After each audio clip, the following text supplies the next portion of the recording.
Bang. Ya, MGC ini kan kita selenggarakan secara konsisten yang ke-18. Oke. Berpindah-pindah tempat, berbeda-beda tema. Oke. Tema kali ini adalah perencanaan perjalanan atau ekspedisi. Runner itu pendaki. Ya, tapi pendaki belum tentu runner. Nah, saya kan memulai dulu di sini. Bagi kegiatan dalam bebas itu tidak melihat siapa pelakunya, maupun baik Gen Z, milenial, Gen X maupun baby boomer. Bagi alam itu dia tidak melihat itu. Jadi tidak ada alam itu tidak melihat siapa yang akan mendakinya. Naik gunung, kegiatan alam bebas itu mempunyai dua bahaya. Oke. Bahaya subjektif sama bahaya objektif. Oke. Bahaya subjektif itu dari orangnya, Oke. bahaya objektif dari gunungnya. Dari alamnya.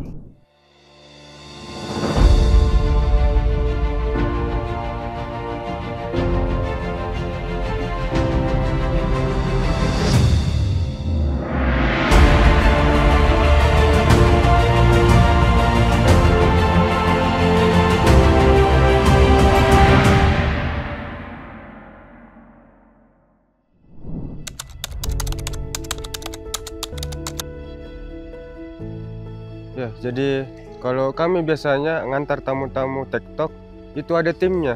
Jadi tidak sekedar TikTok usernya, tapi ada tim. Contoh, mereka naik ke Pelawangan, di Pelawangan sudah ada porternya standby, tenda, makan apa semua, tapi tidak bareng sama si usernya. Nah, saran saya untuk teman-teman yang ada di Jawa atau di Sumatera atau Sulawesi yang mau mendaki Gunung TikTok, minimal punya tim. Salah satunya tim pendahulu, siapkan tendanya. Ketika ada apa-apa, langsung masuk tenda. Kemudian siapkan tim medisnya di belakang juga. Jadi kalau ada cedera apa, langsung medis tangan. Tidak sekedar, saya ini mau naik TikTok, langsung packing, langsung TikTok, bawa makan secukupnya. Kalau saya ke Seleo, siapa yang mau evakuasi? Di mana saya mau tidur, tenda tidak ada. Makanya harus disiapkan semua perlengkapannya, mulai dari tendanya, pos-posnya di mana. Dan paling penting adalah betul-betul tahu medannya. Berapa jaraknya, di mana saya kalau saya cedera, di mana saya kalau harus makan. Karena TikTok pasti tidak bawa makanan kan, rata-rata paling cemilan, paling bembeng, snack-snack.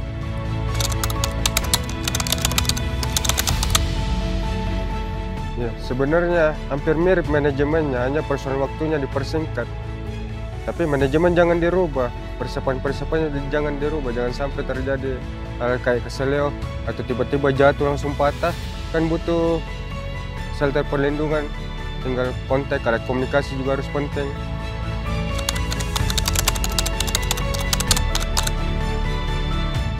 Jadi artinya begini, teman-teman yang mau TikTok harus siapkan tim, minimal porter dan lain untuk siapkan tendanya.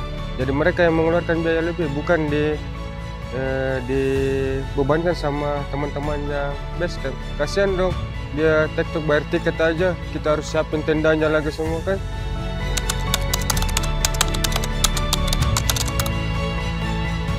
Hampir sama, cuma porsi latihannya lebih ditingkatkan kalau sering lari ya. Kalau mau TikTok bagus, latihannya harus TikTok juga.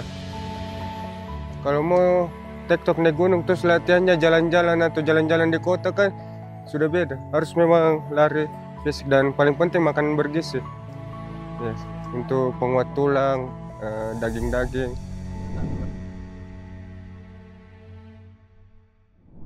Oke, selamat siang Sobat Harjo, kawan-kawan Egerian, khususnya Egerian Yogyakarta. Ini spesial sekali, talk show Harian Jogja tidak lagi di dalam studio, tidak di tengah kota, tapi seperti yang kawan-kawan lihat, kita ada di lereng Gunung Lawu, tepatnya di sekitar base camp Tambak ya. Egerian, Sobat Jogja, Sobat Harian Jogja, kali ini kita akan ngobrol-ngobrol karena ini suasananya di gunung ya. Kita ngobrol-ngobrol sedikit tentang pendakian gunung nih. Nah, kebetulan istimewanya lagi kita menggelar talkshow ini tepat di lingkungan acara Mountain and Jungle Course ya 2025 di bumi perkemahan Tambak.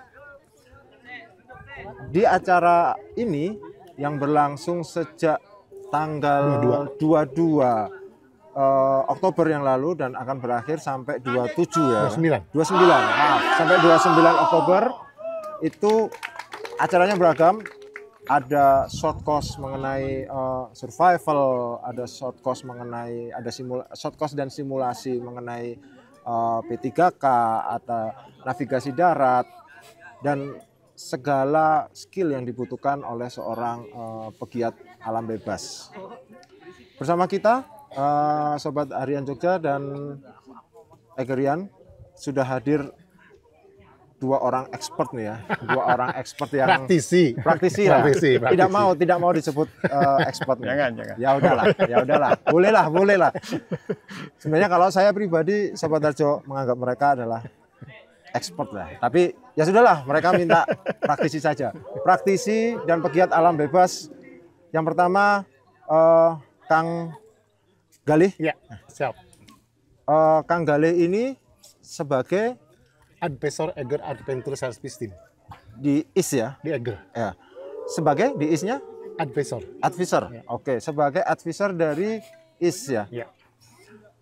Nah, Kang Galih ini merupakan seseorang, ya kalau saya menganggap Kang Galih ini adalah senior ya, sangat senior ya, gitu. Sudah senior, sudah sepuh. Sudah sepuh ya. betul.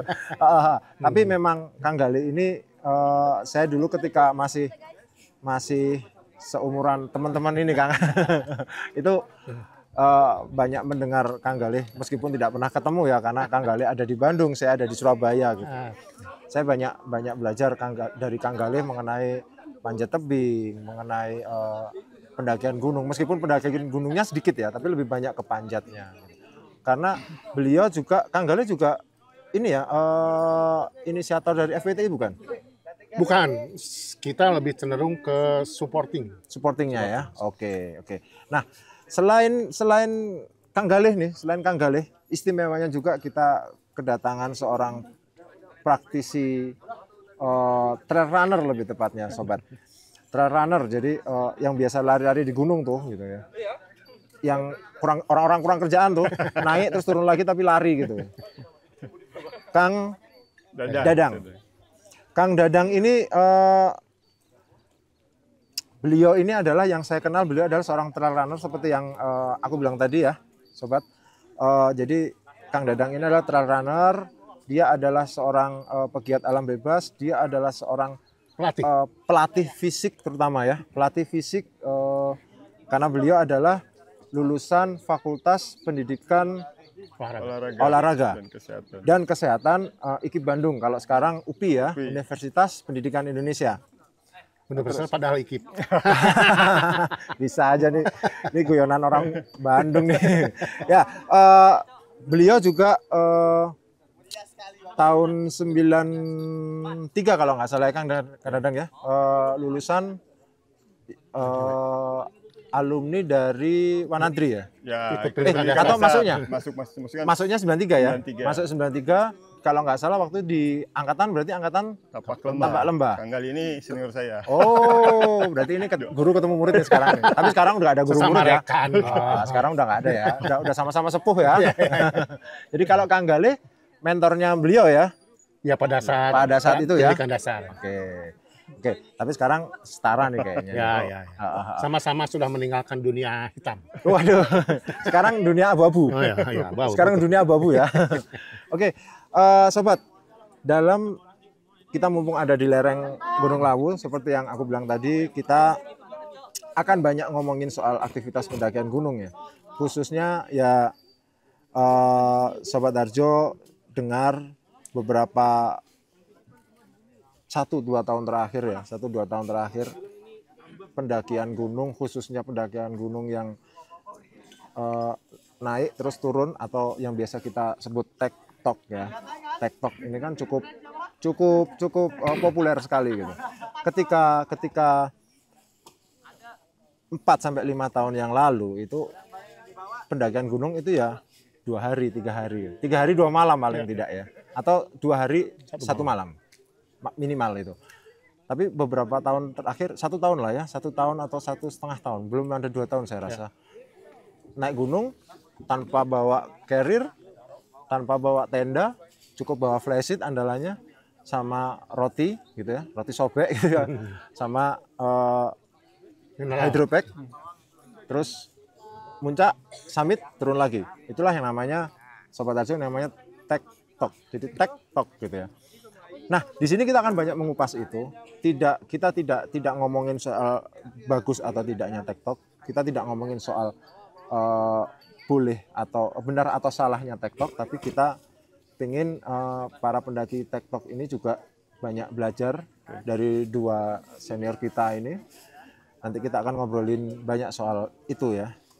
Oke, tapi sebelum masuk ke sana, tadi saya sempat mengatakan bahwa kita sedang ada di lingkungan camping ground-nya para peserta Mountain and Jungle Course, disingkat MGC 2025 yang diselenggarakan oleh Eger. Nah, di sini ada kepala sukunya Is selaku penyelenggara dari MGC 2025, Kang Galih. Sedikit Kang Galih bercerita.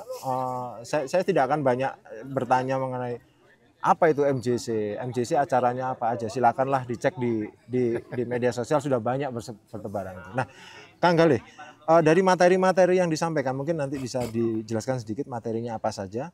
Dari materi-materi itu kira-kira edukasi untuk teman-teman pendaki di bagian mananya nih, Kang?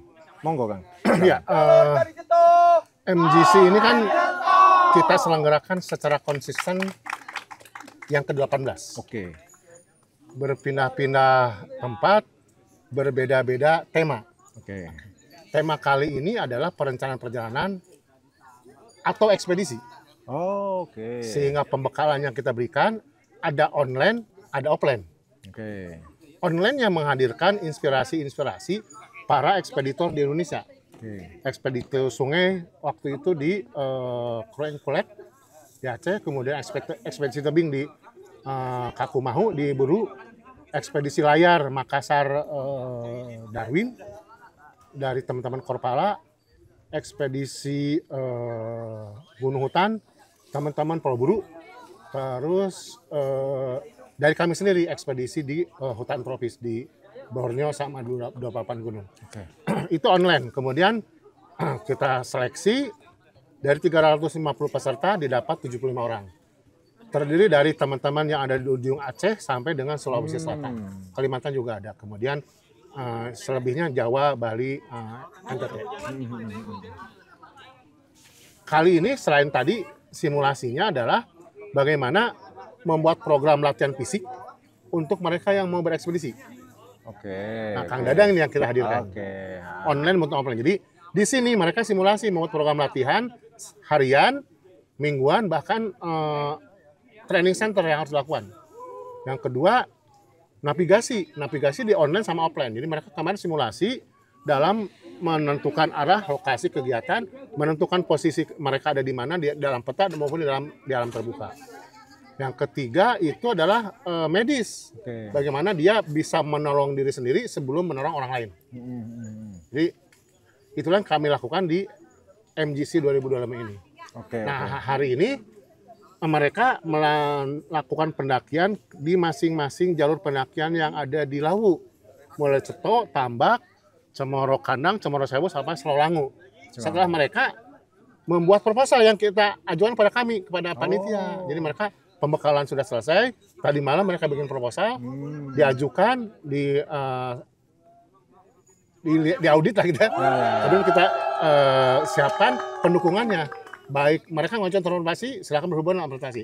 Mereka butuh perbekalan, berhubungan perbekalan. Perlengkapan tendanya mereka bongkar dipakai oleh mereka. Sesuai manajemen mereka sendiri. Betul, jadi mereka pembekalan itu, nah mudah-mudahan dalam perjalanan ini mereka berkomunikasi, makanya ada bangunan komunikasi. Kita membangun komunikasi menggunakan base komunikasi, pakai handy talkie, terpantau ada waktu lapor setiap hari itu pagi atau sore. Oke. Ini mereka kita bekalin utuh, termasuk tentunya MGC ini selain skill, keterampilan, pengetahuan, yang terutama sikap. Attitude ya. Betul. Jadi bagaimana mereka menjadi seorang pendaki gunung, penggiat alam bebas yang beretika, bertanggung jawab, dan bersih dalam pendakiannya. Zero waste road. Gitu. Oke. Menarik ini. Zero waste road. Jadi Atau zero waste mountain. zero waste mountain. Ada prinsip zero waste ya. Ya. Bahwa jangan mengambil apapun kecuali gambar, Ya. jangan meninggalkan apapun Jejak. kecuali jejak, Jangan membunuh apapun. jangan membunuh apapun kecuali waktu.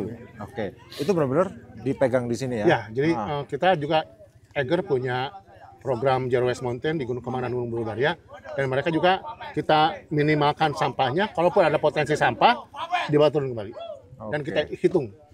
Kang, berkaitan dengan persiapan manajemen dan segala macamnya, berarti mereka tidak hanya ngomongin soal logistik kan ya? Oh iya, Pasti ngomongin soal fisik juga. Betul. Gitu. Nah, apakah di sini ada materi khusus untuk itu, Kang? ada. Kang Dadang membuat konsepsi bagaimana mereka dites fisiknya, mulai dari online, kemudian 2 hari terakhir kita tes fisik. Oke. Di sini ada tes fisik. ada interval, ada sirkuit. Itu sehingga komposisi tim pendaki ini sesuai dengan tadi hasil seleksi tadi. Tanda petik ya, seleksi sederhana. Ya. Lebih lanjut Kang Dadang nanti bisa menjelaskan. Oke, siap. Nah, Kang Galih, sedikit ini kan peserta banyak Gen Z ya, Ya. banyak anak muda khususnya Ya. dari kalangan Gen Z. Nah, sebenarnya kalau menurut Kang Galih sendiri, pertanyaan saya sederhana, kenapa yang disasar Gen Z? Satu, yang kedua, apakah tadi saya sempat menyinggung tren pendakian itu kan macam-macam ya. Yang dulu zaman saya itu tren pendakian ya kita, kalau zaman saya mendaki itu mau naik gunung itu kan tahun 90-an ya, 90 2000-an itu kan kalau mau naik gunung pasti yang paling dicari nomor 1 adalah Mapala. Ya. Untuk kita tanya-tanya jalur, terus cari peta ya kan, cari peta. Kalau sekarang kan tinggal kita buka GPX udah nemu tuh jalur, terus segala macam gampang lah. Jalur kita tinggal browsing gitu ya. Nah, apakah memang pendakian gunung itu sekarang Gen Z itu mendominasi, Kang? Sehingga tadi saya singgung soal pendakian TikTok yang lagi ngetren itu juga kebanyakan memang Gen Z. Sehingga memang persiapan fisik maupun fisik, mental, dan peralatan itu mereka belum siap. Disinilah edukasi diberikan gitu, Kang? Ya, sesuai zaman ya. Setiap zaman itu ada orangnya, setiap orang ada zamannya. Sekarang itu kenapa ada Gen Z? Ya memang zamannya Gen Z. Oke. Itu kan demografi semua tidak hanya di Indonesia, Ya. di semua kalangan tingkatan itu Gen Z. Nah, saya kan memulai dulu di sini. Bagi kegiatan dalam bebas itu tidak melihat siapa pelakunya, maupun baik Gen Z, milenial, Gen X maupun baby boomer. Bagi alam itu dia tidak melihat itu. Jadi tidak ada alam itu tidak melihat siapa yang akan mendakinya. Baik itu Gen Z sekalipun atau baby boomer sekalipun seperti Kang Bongkeng, kalau tidak tanpa persiapan, tanpa bekal, tanpa perlengkapan, dia akan dimakan alam gitu. Ya. Alam tidak memandang usia Ada ya. tidak memandang usia. Bahkan suku, agama, ras, dan golongan. Iya. Dingin semua, dingin. Kalau orang dari subtropis datang ke sini nggak kedinginan juga ya? Kedinginan juga. Kedinginan juga ya? Sama. Sama ya? Sama aja.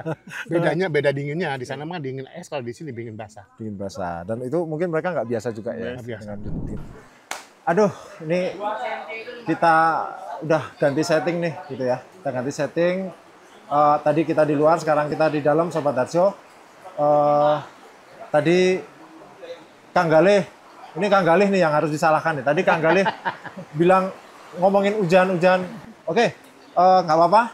Di luar hujan, kita di dalam tetap semangat ya. Kita ngobrol sama Kang Galih dan Kang Dadang.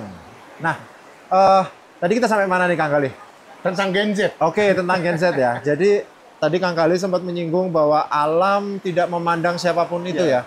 Mau Gen Z, mau Gen Alpha, ada ya Gen Alpha naik gunung ada ya. Mau milenial, mau baby boomers gitu. Bahwa ya alam hanya memandang siapa yang siap dan siapa yang tidak siap, itu saja. Balik lagi ke Mountain and Jungle Course ini, salah satu spiritnya adalah menyiapkan ya. Ya, membekali mereka supaya menjadi penggiat alam bebas. Penggiat alam bebas yang beretika, bertanggung jawab, bersih dalam pendakian. Bersih dalam pendakian. Zero waste ya, zero waste mountain. Artinya mengenai sampah dan segala macam itu juga masuk ke materi ya. Oke. Kang, kembali lagi ke soal pendakian tektok nih Kang. Kang Galih sudah banyak lah naik turun gunung ya. Menyadari nggak Kang, beberapa tahun terakhir ini memang pendakian tektok ini ngetren. Sadar nggak? Sadar nggak Kang? Iya lah. Setiap kita mendaki banyak sekali yang pendakiannya itu terburu-buru. Naik turun. Sebenarnya kira kan slow living nih kita nih. Ya. Pendaki yang menikmati setiap langkahnya, setiap jalurnya, setiap pemberhentiannya. Jadi kalau mereka lihat tektok, kita jangan berusaha mungkin dulu juga kalau zamannya ada tektok, mungkin juga tektokan. Iya kan? Tapi kalau zaman kita adalah penikmat alam, pendaki gunung yang enjoy gitu, puncak itu kadang-kadang hanya bonus. Ya. Waktu kita mah camping, ngosrek, masak gitu ya. Masak, ya. Masak, api unggunan gitu kan. Buat dia mah cukup. Gitu. Tapi sekarang nggak boleh tuh api unggun tuh ya, bikin api unggun nggak boleh tuh. Iya di Taman Nasional nggak boleh. Tapi untuk kedaruratan, untuk sekedar di base camp itu kan nggak mungkin. Di camping konvensional menyediakan. Jadi memang spiritnya naik gunung itu ya menikmati alam, terus bercengkrama dengan kawan kayak gitu ya. Bahkan sekarang kan banyak yang penelitian bahwa camping naik gunung itu bagian dari healing, penyembuhan gitu. Berapa persen, bahkan kemarin 80% yang mereka camping, naik gunung, ketemu di alam, bercengkrama dengan alam, memperbaiki satu kesehatan fisiknya, kedua kesehatan mentalnya. Jadi sebenarnya banyak hal yang dapat diambil dari kegiatan mendaki gunung. Makanya MGC itu hadir itu agar mereka naik gunung dengan aman dan nyaman. Jadi begini, Eger itu perusahaan yang membuat produk yang mendorong penggunanya berkegiatan dalam terbuka dengan aman dan nyaman. Dengan aman dan nyaman seperti apa? Lewat MGC, lewat momen adventure kayak course, lewat Women Jungle Survival Course. Edukasi yang kita berikan. Jadi mereka menggunakan produk Eger dengan aman dan nyaman. Jadi tidak hanya laku saja produknya, betul, tapi memberikan ada sesuatu yang kita kembalikan.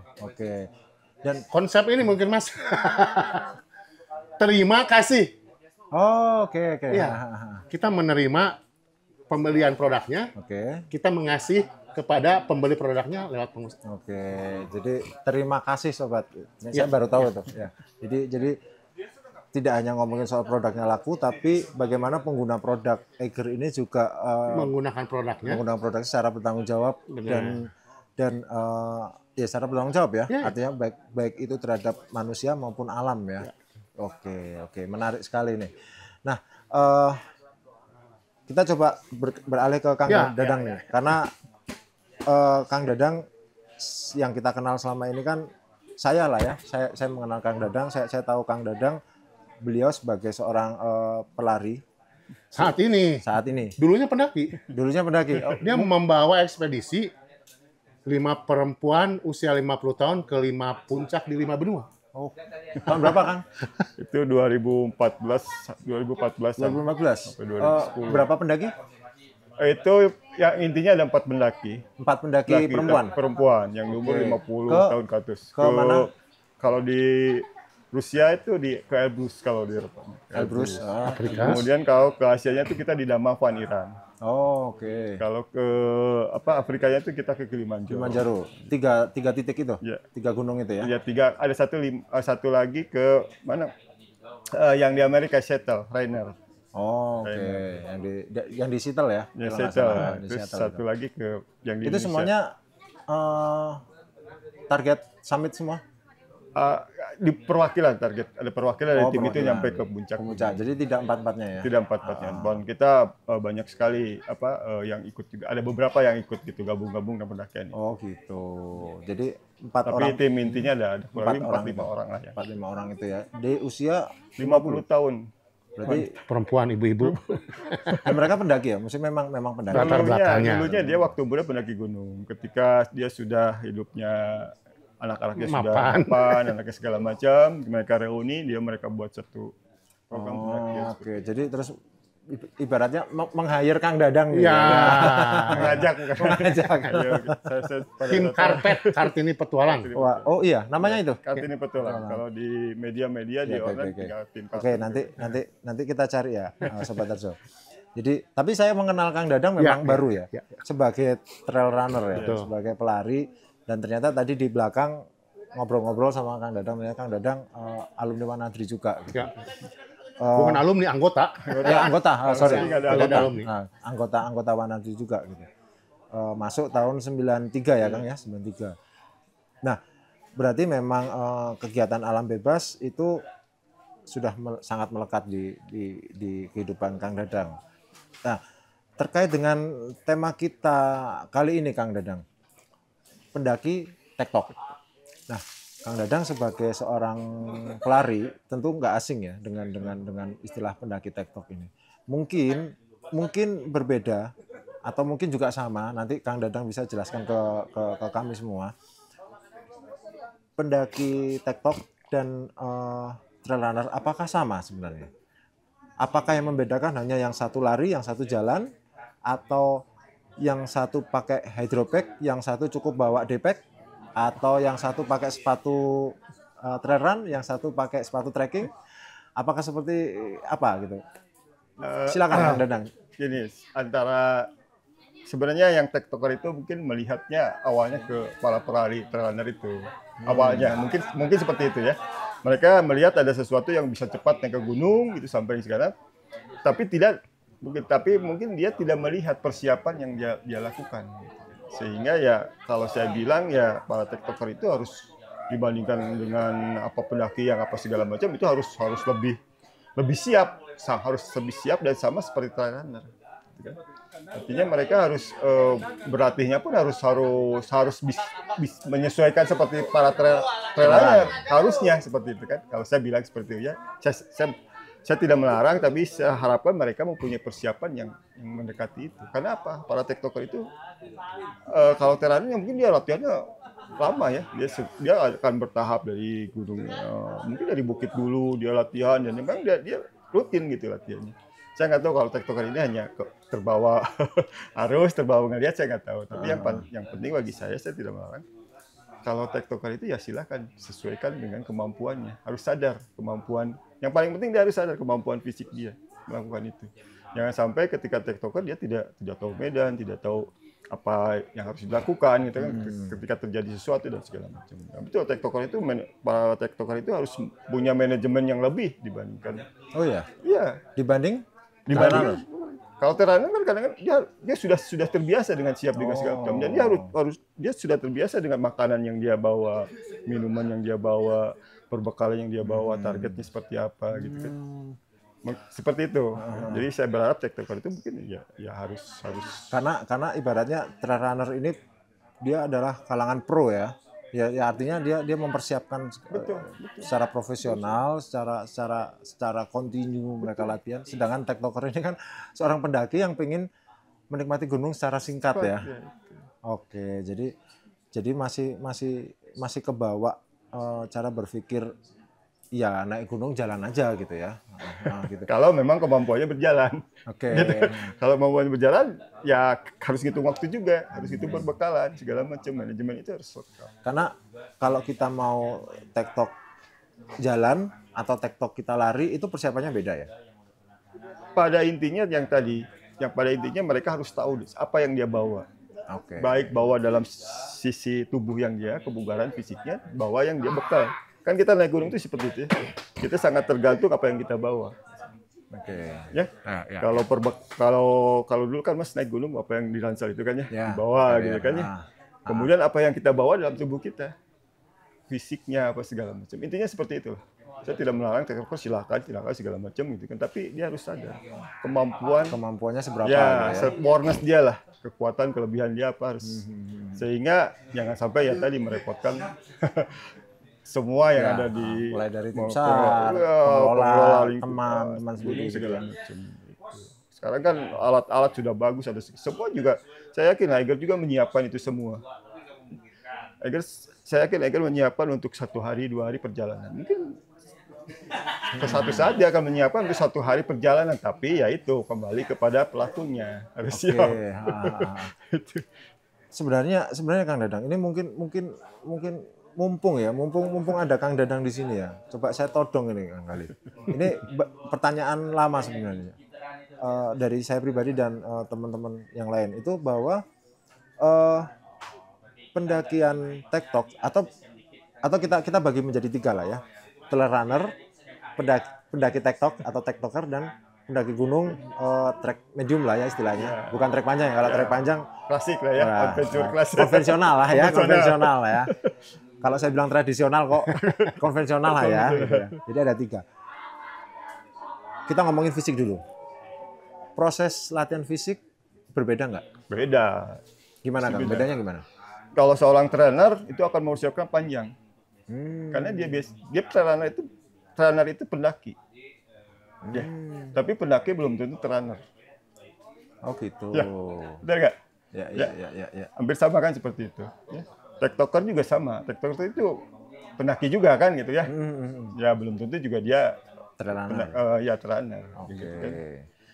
Seperti itu Mas. Karena bisa aja ya tektoker itu hanya yang target itu 1 hari apa segala macam. Kalau trainer kan biasanya dia punya target sekian jam, ada waktu apa segala macam, segala. Jadi dia Dan dia menghitung betul di mana dia di mana harus sampai titik itu dan kembali, dan dia harus menghitung jalur-jalur. seorang trail runner pasti seperti itu ya. Pasti dia punya hitungan-hitungan itu ya. Iya, sampai dia harus bawa energi atau nutrisi yang dia bawa sesuai dengan yang biasa dia makan dia. Kalau dia cuma sekedar bawa air putih sama bawa cemilan terus dia lari gitu. Ya mungkin gunungnya yang sudah dia berapa kali dia lakukan. Oh, yang penting ada dia Sudah hafal terbiasa. gitu ya. Familiar. Familiar Iya, gitu ya. gitu. Itu kalau trail runner. Kalau tektoker kira-kira latihan fisik seperti apa yang dibutuhkan? Ya kalau mau ideal ya mendekati. Contohnya apa?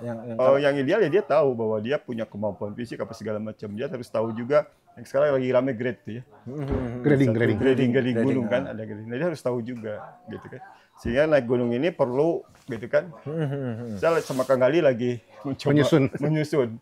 Grade 1 ini fisiknya seperti apa, grade 2, grade 3, grade 4, grade 5. Gitu. Kapan selesai, Kang?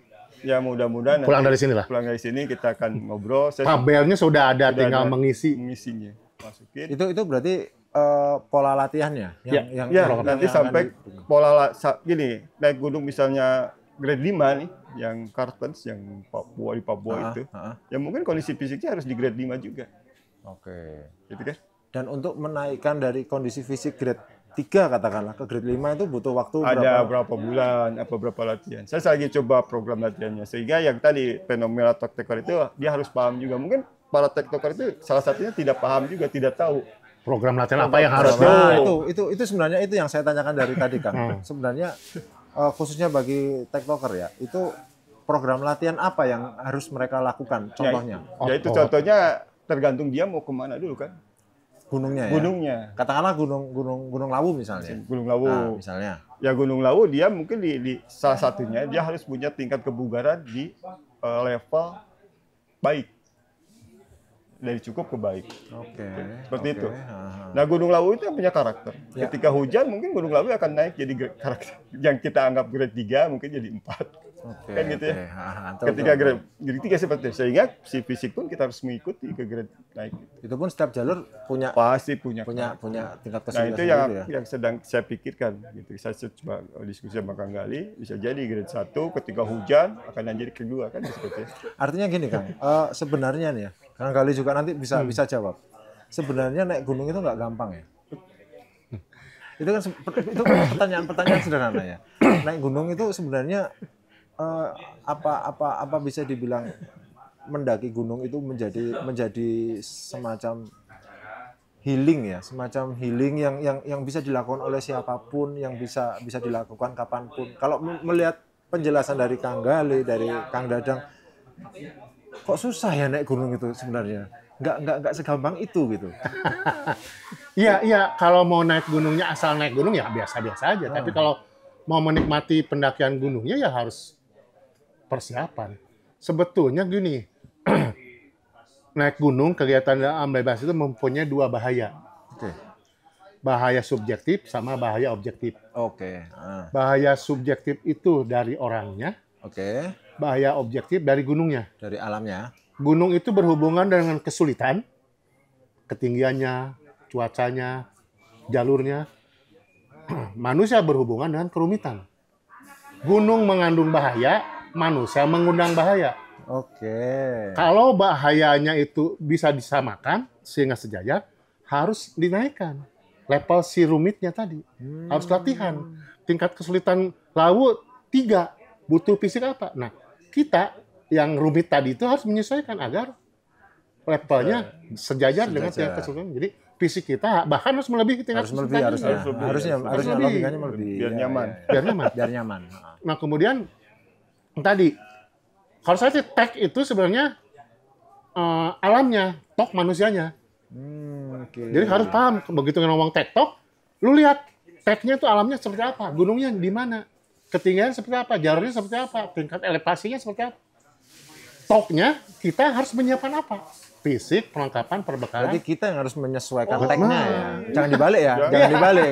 Kalau sekarang mungkin fenomena sekarang mungkin dibalik kali ya. Fenomena sekarang itu FOMO. Jadi mereka mencari, saya nggak tahu ya dengan hal yang sekarang terjadi, tapi begitulah adanya. Nah, MGC Kang Dadang kita hadirkan di sini adalah membekali bagaimana mereka membuat program agar pendakiannya aman, agar tektokannya aman. Oke. Kalau mau tektokan. Kalau mau tektokan. Kalau Kang Gali, saya tertarik dengan peserta MJC yang kebanyakan Gen Z ya, anak-anak muda. Kalau dari 2-3 tahun terakhir ya, itu kan kebanyakan pesertanya memang anak muda ya. Iya. Kan? Nah itu Kang Gali mungkin bisa cerita sedikit bagaimana Kang Gali jelas bisa membandingkan ya antara pola pikir atau mungkin cara mereka menyikapi alam dengan generasi-generasi sebelumnya. Memang ada perbedaan atau gimana sih Kang? Ya, ada transfer learning, ada regeneration.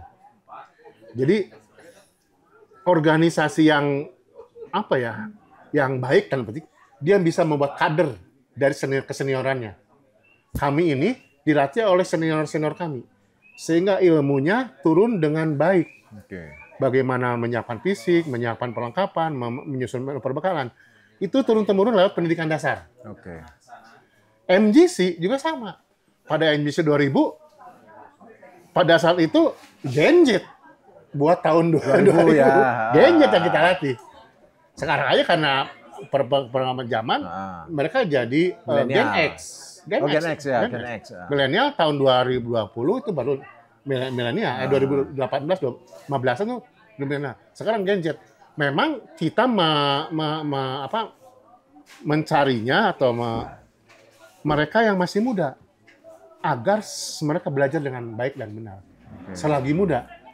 Sehingga dia gini, harapannya ketika mereka kembali ke tempat mereka masing-masing di Aceh, di Makassar, di Kalimantan Selatan, di Balikpapan, mereka datang ke kelompoknya bahwa saya punya bakal dari Eger, dari MGC, seperti ini loh, menyiapkan fisik, membuat program latihan. menyiapkan perlengkapan, menyusun menu. Termasuk manajemen Betul. pendakian tadi ya. Jadi sebenarnya mereka membekali agar mereka juga menjadi agen keamanan dan kenyamanan pendakiannya. Jadi mereka kita bekali dan dia menjadi slash promotion MGC. Ya. Makanya itu kenapa di MGC itu untuk yang MGC 2025 ini para pesertanya tadi suruh bikin proposal pendakian ya. Betul. Dengan memilih itu dipilihkan atau memilih jalur untuk jalur pendakiannya. Dari seleksi Kang Dadang. Kang Dadang menyeleksi kemampuan fisik mereka. Oh gitu. Itu berarti disesuaikan ya Kang ya sama jalurnya ya. Oke. Terus komposisinya ada perempuan kan? Kita lihat hasil seleksinya dari Kang Dadang itu perempuan masih baik. Nah kalau baik itu kita lihat jalur mana yang cocok untuk baik. Kemudian kita bagi perempuan itu di Cemoro Sewu sama Cemoro Kandang. Oh berarti mereka nggak milih sendiri ya kelompoknya ya? Nah itu kita coba arahkan sesuai dengan apa yang kita. Dengan hasilnya kita aja. Nih hasil fisikmu ini loh. Kalau kemarin hasil proses tes fisiknya apa aja Kang? Kita pertama ketika online saya kasih mereka tes sendiri. Tes sendiri ada tes mandiri. Tes mandiri. Jadi video. Enggak, biar mereka tahu jadi sebenarnya program ini adalah bagaimana dia tahu membuat program latihan, mengukur kemampuan dia untuk mendaki gunung. Sehingga saya arahkan di akhirnya saya kasih PR. Coba kamu lari untuk ukur VO2 max lah, kemampuan untuk VO2 max. Kan kemampuan paru-paru dalam memaksimalkan oksigen untuk metabolisme. Kita kasih yang paling sederhana yang mudah. Kita kasih tes bulk yang semua orang bisa melakukan 15 menit berapa meter gitu dia harus. Itu mereka hitung segala macam. Jadi dia sebelum ke sini, kemudian dia suruh ada tes sit up, push up, kemudian wall sit sama plank. Itu kita artinya otot-otot mana yang dia apa yang harus dilatih dan harus yang lemah di mana ya, yang bukan yang harus dilatih. Harus dilatih. Ketika mendaki gunung saya coba memperkenalkan otot-otot bagian mana mendaki gunung itu yang memaksimalkan otot mana yang digunakan ketika mendaki gunung. Nah, itu dites awal oleh mereka. Misalnya lutut. Ya, enggak di paha, pangka, betis, kemudian di bagian perut, otot bahu gitu. Ya, bahu beberapa bagian bahu.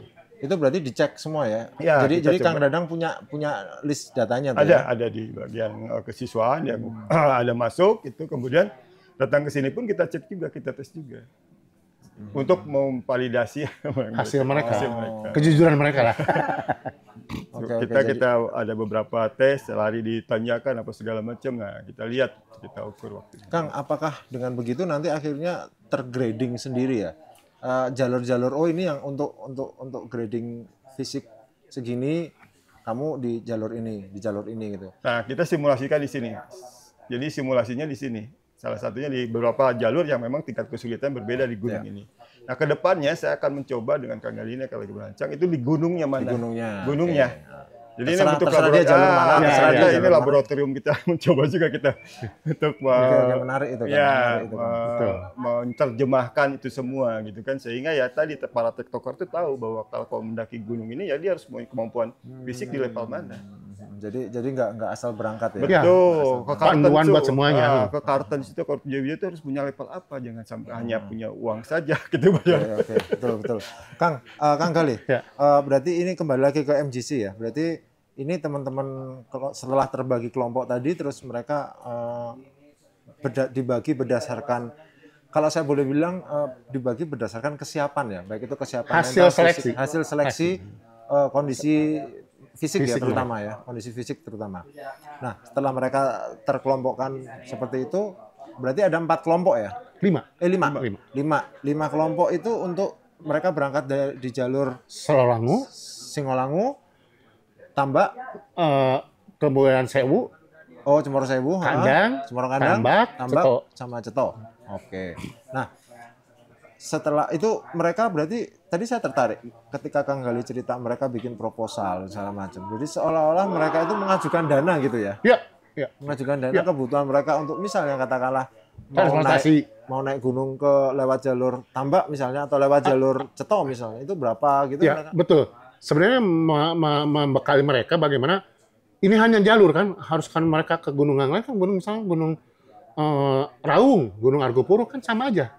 karena ini mah latihannya simulasinya Simulasinya. di satu lawu, makanya MGC itu begitu temanya ekspedisi mencari gunung yang punya jalur banyak agar si materinya bisa terpraktekkan. Ya, prakteknya di banyak model jalur Betul, ya. betul. Sesuai dengan tingkat kesulitannya lah. Dengan tingkat kesulitan. Temanya rescue, kita cari yang memang banyak kecelakaan. Kejadiannya seperti apa di jungle rescue.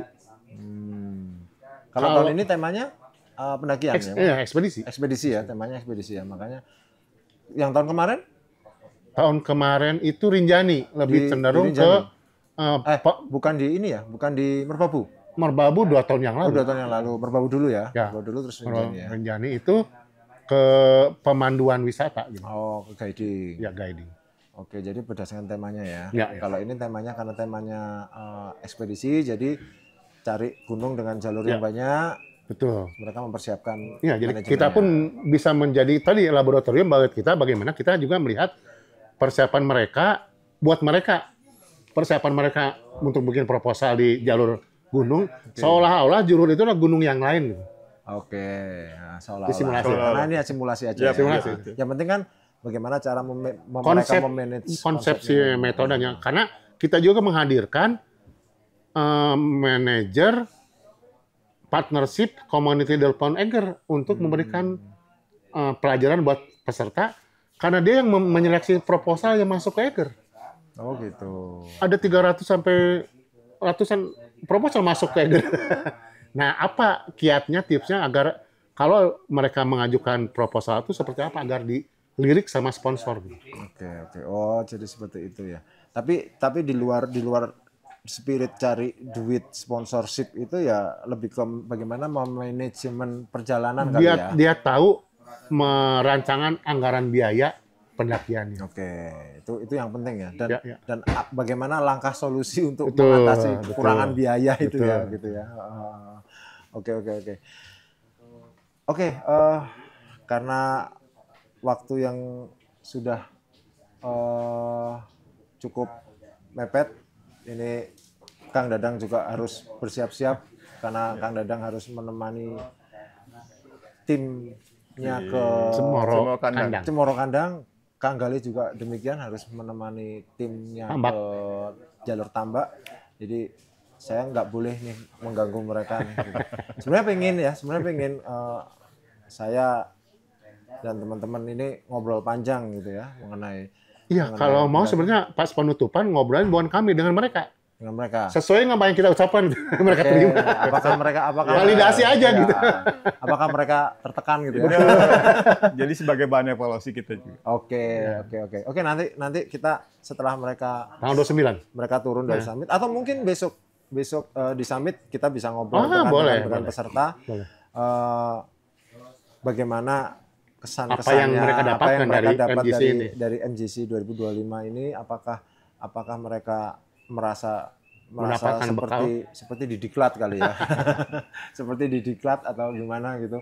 Nah, itu nanti kita summit tanggal 28 ya. 28 turun. Oke. 29 penutupan. Oke. Jadi Sobat Harjo, nanti kita tanggal 28 ketemu lagi di Puncak Hargo Dumilah ya. Upacara rencana di Hargo Dumilahnya atau? Di puncak Argo Dumilah. Di Hargo Dumilah. Oke. Tanggal 28 sekaligus memperingati Hari Sumpah Sumpah Pemuda. Kita akan ketemu peserta Mountain and Jungle Course Eger 2025. Eger 2025 di Puncak Hargo Dumilah Gunung Lawu bersama Kang Gale, Kang Kandang dan akang-akang semua lah ya. Nah, akang-akang semua nanti akan bertemu di sana. Terakhir, Kang Dadang, Kang Gale, closing kira-kira boleh tidak harus komentar mengenai spesifik pendaki TikTok atau pendaki konvensional, terserah. Closing ceremony Kang Gale dulu. Kang Dadang dulu deh. Kang Dadang dulu. Kang Dadang, monggo silakan. Ya, kalau saya buat para penggiat alam terbuka ketika berangkat menuju alam terbuka itu harus sadar sadar kemampuan yang dia miliki, sadar diri. Kalau saya katakan, kamu harus sadar diri, gitu. Artinya sadar atas kemampuan diri dan sadar akan apa yang dia miliki, kelebihan dan kekurangannya. Jangan dipaksakan. Jangan dipaksakan, karena memang setiap gunung, setiap alam itu punya karakter. Jangan FOMO ya. Ya, jangan FOMO. Itu ada sadar diri, sadar kelompok juga, sadar tim, self awareness, group awareness, dengan siapa kita berangkat dan dengan seperti apa teman kita, karakternya seperti apa. Itu harus juga paham. Yang ketiga memang harus sadar lingkungan. Oke. Gunung Satu itu. lagi kan, sadar biaya. Sadar budget. Ya, Jangan budgetnya cukup ke perahu, dia minta ke Tambora atau ke Rinjani gitu ya. sip. Tambahan itu menarik. Oke. Kang Galih, mangga silakan. Semakin tinggi gunung yang kau daki, sebetulnya seharusnya semakin tinggi kualitas dirimu. Oke. Semakin banyak gunung yang kau daki, semakin banyak manfaat dirimu bagi tempat-tempat yang kau lalui. Gunung itu memilih siapa yang mendakinya. Jadi berbaik-baiklah, jangan mengundang bahaya. Bersiaplah kamu dalam pendakian gunung, baik fisik, mental, perlengkapan, perbekalan, dan tentunya restu orang tua. Oke. Satu lagi, restu pacar. Ya. Filosofi sekali dari Kang Galih ya. Kalau Kang Dadang logis sekali, kalau Kang Galih sangat filosofis sekali. Oke. Tugas saya di situ. Tugasnya di situ ya. Oh, sudah dibagi ya, sudah dibagi ya.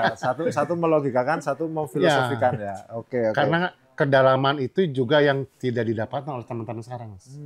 Mereka hanya makan kembangnya aja, kulit luarnya aja, dalamannya kurang. Nah, saya bertujuan untuk memetaforakannya, mendalamkannya, Metafораkannya. Jadi memfilosofikannya. jadi menguliti lah ya. Ya, ya. Oke. Luar biasa sekali, walaupun sebenarnya masih kurang panjang ini ya, tapi sudahlah, nanti kita akan ketemu di Argo Dumilah bersama beliau-beliau Datangnya ini. telat sih. Iya, datangnya telat. 2 hari yang lalu masih Sebenarnya kita mau datang 2 hari yang lalu. Dari sejak awal kita mau datang. Cuman takut mengganggu acaranya kan gitu. Terus ya sudah, kita komunikasi dengan teman-teman Eger juga, katanya hari Minggu itu kita sudah free, Kang. Ya sudah, kita Minggu aja gitu. Tapi nggak apa-apa sih, nggak apa-apa. Itu akan membuka karena masih banyak yang harus kita obrolin. Mungkin MJC tahun depan kita bisa datang lagi gitu. Semoga tempatnya nggak terlalu jauh, jadi kita bisa. Ya sebenarnya kan fungsi media tuh membagikan apa yang kita lakukan. Ya.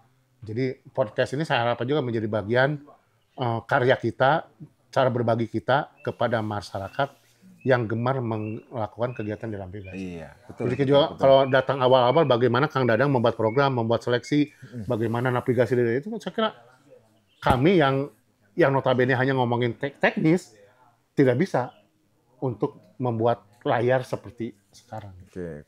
Silakan terbuka saya buat media kita. Oke, siap Kang. Terima kasih. Oke, Sobat Harjo, karena waktu yang sangat pendek ini terpaksa kita harus akhiri saat ini juga. Sekali lagi terima kasih sudah menonton channel kami Harian Jogja dengan tema kali ini, dengan tema pendaki TikTok, pendaki sehari seperti itu. Nah, tadi kita sudah dapat banyak insight ya, meskipun ya itu hanya sedikit saja gitu ya. Menurut saya itu hanya sekulit saja dari Kang Dadang dan Kang Galih tadi sudah menjelaskan banyak hal. Mungkin nanti next time kita akan ketemu lagi ya Kang Dadang. Kalau misalnya ada waktu, kita ada waktu dan ada tempat ya, dan ada event ya. Sebenarnya nggak perlu nunggu event sebenarnya ya. Kalau memang ada waktu dan ada tempat, kita bisa ketemu lagi, Sahabat Harjo, kita ngobrol-ngobrol lagi sama beliau berdua. Oke, terakhir saya Arif Junianto mengucapkan terima kasih atas perhatiannya. Satu yang perlu Sobat Harjo ketahui, bahwa gunung itu tak pernah pergi, tapi waktu kita yang terbatas. Jadi nikmatilah setiap langkah meski hanya sehari. Salam.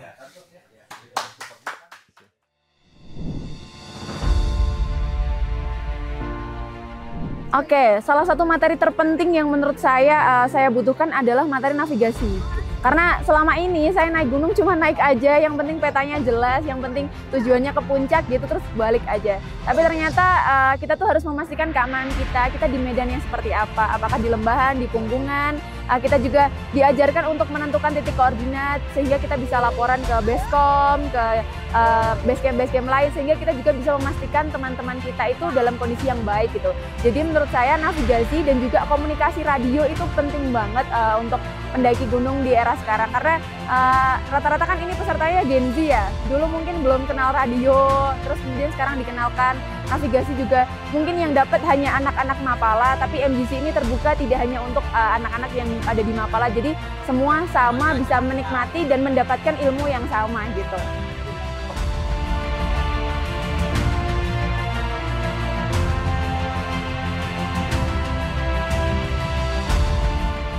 Dari untuk seluruh materi yang ada di MGC 2025 ini, yang menurut saya pribadi sangat terpakai itu adalah navigasi darat. Karena memang termasuk jalur tambak ini banyak percabangan, dari awal kita naik dari pintu rimba sampai dengan di camp pos 4 itu sangat banyak sekali percabangan dan vegetasi masih sangat rapat. Jadi untuk jalur tambak ini merupakan jalur yang menurut saya sulit, karena memang full dari bawah sampai ke atas itu full tanjakan begitu. Yang pertama ya, untuk khususnya di MGC 2025 ini, saya dari Lampung berdua dengan kawan saya itu ketika sampai di Desa Tambak, kita bertemu dengan kawan-kawan dari seluruh Indonesia bahkan gitu kan, dengan berbagai suku dan bahasa.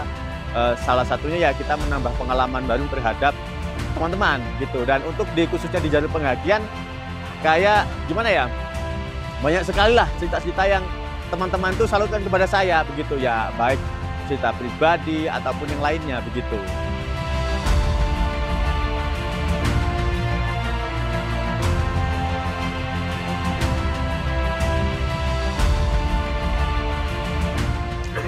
Materi pembekalan ya, karena menurut aku ternyata kita itu tiap ke gunung nggak cuma bawa logistik yang cukup, tapi sebenarnya harus ada perhitungannya karena kebutuhan kalori manusia itu beda-beda. Terus dari sini juga aku belajar untuk packaging yang lebih zero waste gitu, sesuai tagline-nya Eger. Jadi di sini ilmunya banyak banget sih buat aku yang mungkin suka naik gunung dan lebih aware lagi terhadap pembekalan, juga terhadap sampah-sampahnya.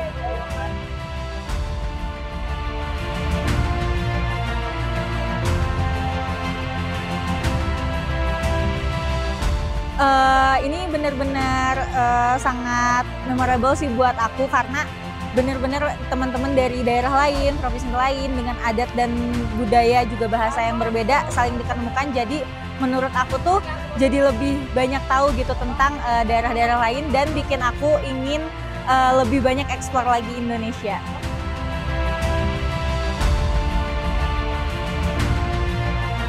Materi yang paling bermanfaat sih navigasi, Mas. Kalau untuk navigasi, pada saat kami praktek navigasi itu kami belajar banyak hal, termasuk dengan resection.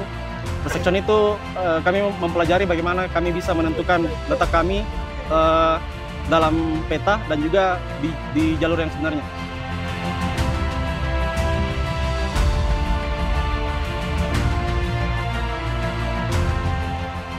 Kalau untuk materi yang paling bermanfaat mungkin cara mempersiapkan perlengkapan dan perbekalan itu sangat bermanfaat, karena cara memanajemen logistik, kemudian membagi barang-barang yang dibawa itu sangat bermanfaat. Kemudian cara menggunakan tas ransel itu juga sangat bermanfaat, karena setelah mendapatkan materi kami bisa melakukan perjalanan jauh lebih cepat dibanding biasanya. Iya betul, sangat banyak materi baru, terutama kami juga belajar navigasi. Jadi ketika kami merasa ini keluar dari jalur atau ini tidak sesuai, kami langsung menerapkan pelajaran navigasi tersebut. Cukup banyak dapat hal baru, terutama ini untuk relasi, karena setiap daerah otomatis berbeda juga dari bahasa, budaya, dan lain-lain lah pokoknya. Kemudian untuk alam, kegiatan alam juga yang mereka lakukan itu cukup berbeda dibanding daerah-daerah lainnya.